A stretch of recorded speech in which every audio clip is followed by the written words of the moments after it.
Over the years, there's been quite a few dark Daredevil stories and points in time where Matt Murdock is at his lowest. But here, during Shadowland, oh boy, does that get fully twisted on its head, because not only does Matt Murdock become the leader of the Hand, killing his villains in the process, but even the other heroes of New York, the Avengers and all of them, even they're almost helpless to change and see what Matt Murdock is truly becoming. And if we're going to see Daredevil become potentially one of his most deadliest forms, then we have to start with his most deadliest of villains, Bullseye, who is currently being hauled away to be put in prison for the rest of his life, because this is coming right after the Dark Reign or Siege storyline in era of Marvel, where Norman Osborn took over S.H.I.E.L.D. and was in the government. So he empowered and gave some of the worst villains positions of power. Case in point being Bullseye, who masqueraded as Hawkeye and became an Avenger for a set point in time. But now that is over and Norman Osborn has been put away, Bullseye is now being taken away for the possibly hundreds of thousands of murders up to this point. Though while he is very psychotic, he even goes on to say that he is not just another psycho. No, he's a very special one, because he knows something that no one else does. He knows that somebody is coming back, and that somebody being none other than the Sentry, which again, during the Dark Reign storyline, Norman Osborn was the only thing keeping the Sentry or the Void contained. And now that all that is over and the Void was unleashed and killed Loki, destroyed Asgard, whatever, the public is very wary of this threat at this time, which Bullseye here takes full advantage, saying that him and the Sentry were good pals on the Avengers team. So what do you think will happen to these officers here if he comes looking for him? And Bullseye here is one of the only people who could control or stop him if that time ever came. But just then, Bullseye starts to convulse and foaming at the mouth, faking his own death, going into cardiac arrest, which of course the guards all start to panic, not only because their prisoner is dying, but because if the Sentry is coming, this is the one guy who could even save them if there is any chance at all. As they plead and say, "The Sentry, tell us, how do we stop him?"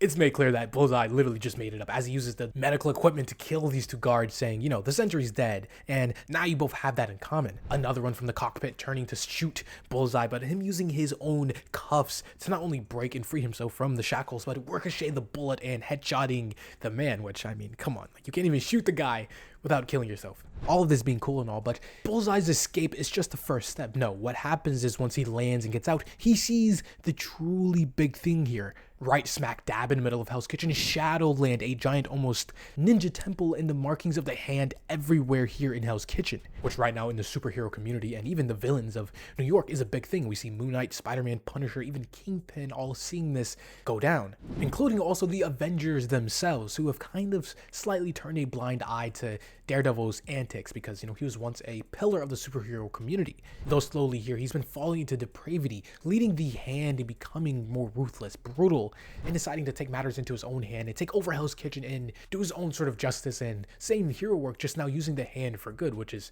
kind of an oxymoron because the Hand are definitely evil to their core and their very theme. But the heroes here, they kind of debate on what to do, because on one hand, yes, it's not good, and Matt Daredevil is setting himself to be judge, jury, and executioner. But on the other hand, someone like Iron Man here, and even the stand-in Captain America, argue that after Norman fell and that entire thing with S.H.I.E.L.D. and even the superhero registration period, they're in a transition phase, and a power vacuum always springs up during these times. So maybe it's not the worst idea to have this sort of ivory tower that Daredevil is setting up, just so the people of Hell's Kitchen and New York at large know a hero is still watching over them. That point is kind of moot because he's being backed up by literal ninja death cult as the Hand. So it's definitely a little odd and not within Matt's normal sort of morals to team up with him. Even worse than that, Iron Fist here says he's been hearing rumors of disappearances, people literally being plucked and straight up just vanished and gone from the streets of Hell's Kitchen. So Iron Man decides a plan forward, telling Luke and Danny, some of Matt's best friends and allies, he says, go and talk to him, let him know that the Avengers and the other heroes have his back.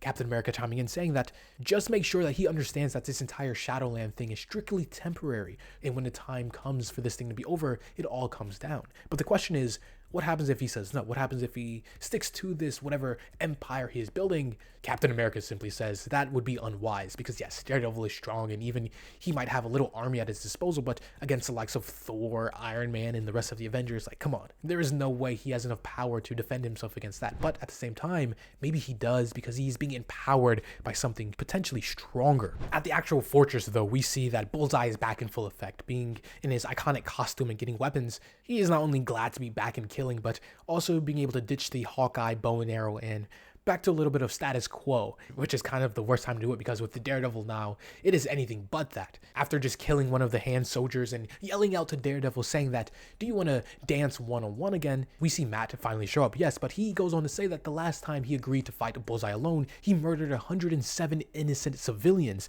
and Daredevil here won't make that mistake again. Daredevil here just completely dripped out in a new costume, weapons, and even the full might of the hand behind him. Now, if you're not familiar about what he's referring to, before, during the time when Norman Osborn still had power and before Matt was this deep into the hand and their new leader, Norman Osborn had a list of heroes that he wanted executed and taken out permanently. And so when the time came for Daredevil, he sent his potentially greatest adversary in the form of Bullseye to go after him. Though in the process of their battle and them fighting one-on-one, just like they have done dozens of times before, this is where Bullseye kind of almost doomed and set in stone his own fate. As he goes on to say mid-battle, just another day in Hell's Kitchen, just like old times. Matt even saying, yeah, in every one of those times we fought, I beat you. So why do you think this time is going to be any different? In which here is where things actually change, because Bullseye goes on to say, this time will be different because we changed the rules, that's why. The building that they're fighting on top of right now, it's full of over 100 protesters. So just think of all the innocent lives you could have saved if you had just killed me when you had the chance, as he presses a detonation device and blows the entire building up. Every man, woman, child just completely obliterated and turned to smithereens, all while Daredevil was helpless to stop it and almost not caused it per se, but Bullseye had a point. If Daredevil would have killed him all those years ago and one of their first encounters, then these people, the 107 innocent civilians, would still be alive to this day. Though back inside of the present, Bullseye, being as psychotic as ever, continues to say, so what, I blow up one little tenant block and you built a castle on top of it. Because the entire Shadowland building is on top of the site where Bullseye blew the building up, Daredevil here considers it a monument to those he has failed to save, a symbol of the people of Hell's Kitchen,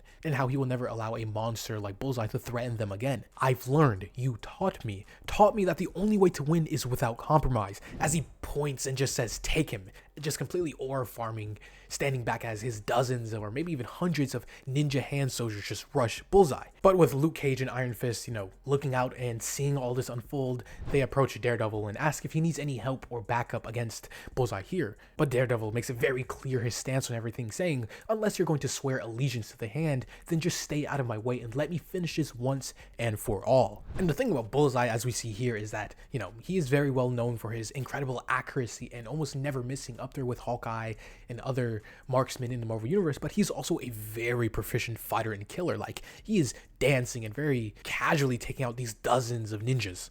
Literally carefree, cracking jokes and just having the time of his life, doing what he loves and does best, killing other people. Cutting off a limb here, stabbed to the heart there, even decapitating a couple people, until eventually there's nobody left to challenge him. He has taken out everybody, barely breaking a sweat, and even asking for more. And I say all of that in hyping Bullseye up because it's going to make it even more crazy as we see Daredevil finally get his second rematch in 1v1. Him immediately jumping out the gate, demolishing Bullseye faster than he can even react. Though initially Bullseye thinks nothing of this, just thinking, okay, cool, this now is a real challenge and we're going to have some fun, but he is very quickly mistaken and shown that this is not the Daredevil of old. No, this is something entirely new and entirely almost villainous, as Matt here is just unstoppable, dodging all of his attacks and going in to break his arm, which is bad for Bullseye, sure, but Bullseye is deadly with any limb or any weapon in his vicinity. Heck, he literally killed a man from angling his handcuffs the right direction.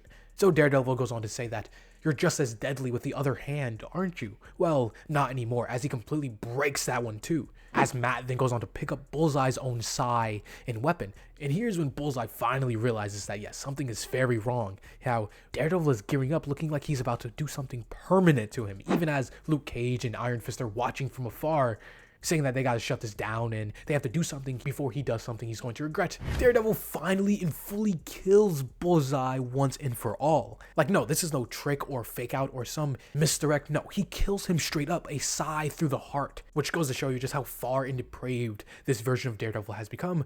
But also at the same time, like, if there's any villain who got the bad end of the stick and deserved to be executed, Bullseye is definitely up there. So maybe it's not a full loss, all things considered. And this being a little almost therapeutic for Daredevil here, because not only is he avenging the lives of everybody Bullseye has killed, but even Elektra herself all those years ago, back in 1982, when he killed Elektra for the first time, in the same exact position and framing too. Regardless of that though, the hero community are definitely going to have choice words about Daredevil setting up shop and taking over a part of Hell's Kitchen, now deciding to execute people, yeah, it's going to get a lot more hairy going forward. But next time, as this video and this issue comes to a close, as always, this was AJ here with the Hero Informer, and thank you for watching.